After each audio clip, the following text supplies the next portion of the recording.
Pak. Amin. Ada perubahan apa sih dari Project Pop di 2024? Ya. Sekarang kalian adalah musik yang bisa dibilang naik generasi dan bisa dibilang cukup juga banyak. Secara penampilan sih kita makin dewasa ya. Metabolisme juga sudah mulai berkurang, melambat. Tampilan makin dewasa karena makin kurang waktunya. Biasa 2 Perubahan yang jam jelas setengah itu kalau- jadi 45 menit, 1 jam. Kalau di panggung kita suka gini ya, setelah kita beberapa lagu, kita loncat-loncat, kita suka melakukan pertanyaan kayak gini. Udah pada capek belum? Belum. Kami Sebenarnya yang capek. Iya, betul. Kami. Itu pertanyaan buat kita sendiri Dan sebenarnya. kadang-kadang sudah mulai lupa lirik. Dia Nah. Iya ya bener ya. Tapi 28 tahun berkarya, menjaga kualitas suara seperti apa? Jual apa tuh? Suara kesannya tuh kita biasa Raisa aja. banget ya. Kalau aku sih gini, ini bocorannya adalah Project Pop membuat lagu yang benar-benar bisa kita nyanyikan. Iya. Jadi memang misalnya gini, kalau kita buat lagu, dibuatin lagu sama yang bentuknya harus nyanyinya kayak Raisa ya kita nggak bisa gitu loh. Jadi kita memang buat lagu yang bisa kita nyanyikan. Jadi kayaknya sih sampai beberapa tahun kemudian mudah-mudahan Masih bisa dinyanyiin. bisa dinyanyiin. Kalau nggak paling nggak diturunin ya kuncinya ya. Yang bisa Tapi dan benar. partnya masing-masing. Jadi kadang-kadang saya nggak hafal partnya Odin. Jadi bisa dinyanyikan bersama ya, Iya, Bung. jadi hafalnya saya aja. Jadi nggak berat gitu, Mbak. Itu benar sih, benar apa yang kata Ujo bilang, karena lagu kita itu lagu sama-sama, Iya. lagu rame-rame. Iya. Jadi Masih. kita bisa menjaga partnya kita Iya. masing-masing. Sedangkan di chorus ya kita tahulah kita bernyanyi bersama. Kalau ini dinyanyikan oleh solo penyanyi kita udah pernah ya, Iya. misalnya suka ada lagi Kita MC MC berdua kita harus tiga, nyanyi. nyanyi dong, nyanyi lagu Project Pop. Capek setengah mati. Kita baru menyadari ini memang lagu untuk berlima. Ini kalau udah cuma berdua yang nyanyi aja udah capek setengah mati gitu. Tapi ide membuat album ini awalnya seperti apa sih kalau boleh tahu? Sebenarnya gara-gara itu ya. Pandemi. Gini. Satu pandemi juga Betul. ya. Dan kedua memang ada yang namanya 25 tahun, Mas. Empat abad. Kok kayaknya gini, ketika 20 tahun kita gini, Adalah. kita belum pernah buat Big Bang apapun, paling tidak hanya di Yang tahun ulang tahun ke-20 ya. 20 kita bikin konser kecil. Mini ya. konser itu juga. Ya. Pas 25 kita buat apa ya? Ya udah deh, gimana kalau kita ini yuk kita kumpulkan buat album, tapi lagu-lagu lama kita remake. Ya untuk mengenang, satu untuk kitanya sih untuk mengenang, tapi kalau misalnya tujuan lainnya adalah untuk mengenalkan kembali bahwa lagu-lagu kita nih masih banyak dan layak untuk bisa didengar oleh khalayak ramai yang generasinya mungkin bukan generasi kita Iya. yang dulu ya gitu loh. Tapi untuk memahami genre sekarang kan lagu-lagunya sudah banyak. Ya. Iya bener. Project Pop eksis sampai sekarang apa konsepnya? Justru kita semangatnya karena lagu Ingat Hari ini Mas eksis di Gen Z dan Gen Alpha itu, makanya kita semangat gitu. Ya sebenarnya sih ini adalah blessing kali ya. Ini kan sesuatu yang di luar Iya. kontrol kita ya. Betul. Bahwa ternyata Gen Z yang kita anggap susah pun ternyata mereka mau ngulik.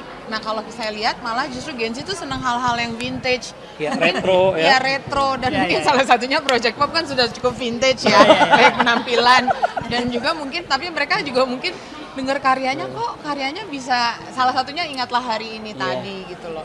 Jadi ya kita sih seneng-seneng aja dan kita merasa ini ya berkat lah ya, blessing ya bahwa ternyata lagu-lagu kita bisa relate ke setiap generasi. Amin. Gitu loh. Musiknya juga kan nggak jelimet ya dari dulu. Iya. Ya. Kolaborasi kalian ini kan dengan warna musik yang berbeda-beda, terus penyanyi juga berbeda-beda. Terus Iya. seperti apa dan lagu-lagunya pun dengan jago-jago kalian semua gitu. Gimana itu? Kolaboratornya kebetulan beberapa dari kita itu ada yang emang kita bebaskan kan generasinya juga jauh ya, contohnya kita sama Hi-Fi ya. Iya. Jadi di lagu itu kita contohnya bebaskan Hi-Fi, misalnya lagu Pacarku Superstar ini kalau menurut kalian gimana? Mereka bikin jadi nggak usah kita yang banyak Ya, apa bikin istilahnya involve untuk arrangement. kita maunya gini. Udah ala mereka. Kita ngikut mereka Kita ya? ngikut mereka. Kita mungkin kasih part ya. Ya, Tapi kita kasih. mereka juga suka bisa request. Kayak Iya. misalnya Igor di Senggol Reggae, dia ada part rap yang seharusnya selama dengan partnya saya waktu saya nge-rap.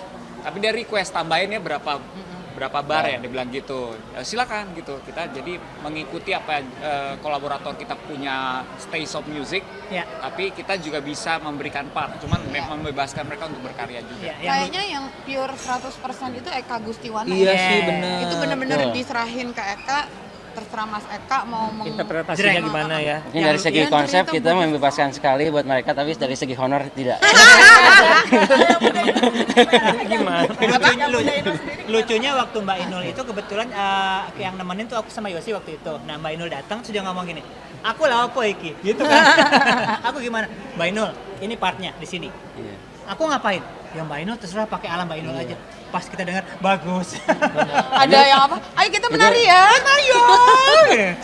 Mbak aku bayangin aku lagi Saking manggung. ikoniknya sampai kayak lagu Mbak Inul loh itu. Bener, walaupun partnya cuma segitu Iya. ya. Jadi dia cuma sedikit. Apakah yang dapat menyatukan kita? Dicengkokin. Aduh itu langsung aku. Hah? Satu kali take itu cuma 15 menit ya? Iya. Cuma nggak nyampe setengah jam itu. selesai pulang. Aku bilang Mbak Oh, luar udah biasa. Jadi Diva ya. Tapi aku justru seneng di lagu itu adalah bagian dia ngomong, ayo kita menari, ayo kita menyanyi. Itu dia kayak di Bener panggung sih. banget. Seru banget. Jaga fisiknya gimana sih? Kan ego masing-masing tahan Ego. maksudnya untuk bisa tetap berteman itu apa sih? Ya Kita memang tuh- pendewasaan juga ya. Iya. Akhirnya ya kita belajar sendiri bahwa kalau kita ngotot, orang kreatif tuh biasanya ingin banget idenya dipakai, didengar, diutamakan, diprioritaskan. Iya. Tapi ini mungkin bisa menjadi masukan juga buat teman-teman di sana ya. Kalau berkelompok, bergrup seperti kita ini, kita akhirnya juga belajar. Kita juga pakai berantem kok awalnya ya. Memperjuangkan ide masing-masing. Tapi lama-lama kita berpikir bahwa nggak ada salahnya lah ngalah. Yang penting di panggung semua moodnya bagus, semuanya mengerjakan untuk bersama, bukan untuk idenya saya aja, idenya Gugum aja, idenya Tika aja. Jadi ya pendewasaan sih. Iya. Memang ego harus dikalahkan dengan kepentingan bersama. 28 tahun kebiasaan yang nggak berubah dari kalian. Apa ya? Kentut saya. Ya. Oh, Doa manggung. sebelum dan sesudah manggung. Ya, itu pasti. selalu. Latihan juga ya. Latihan terus. Latihan. Rutin terus apa ya? Terus Vocalizing enggak? Latihan makan terus iya. Jaga fisik gimana? jaga fisik. Biasanya Masing-masing masing-masing. Iya. Ada yang berubah tapi kalau di kita jujur, kalau misalnya kita sebelum manggung dulu di Black Backstage itu makanan semua banyak. Iya, benar. Segala macam makanan ya. Macam-macam. Tambah sini, tambah sedikit. Buah-buahan. Dulu Banyak, minumnya banyak. mesti mintanya manis-manis Macam-macam. di Iya. tengah panggung, sekarang air putih. Air putih, buah-buahan. Sekarang no sugar, kopi no sugar. Kopi, tapi no sugar semua. Gitu.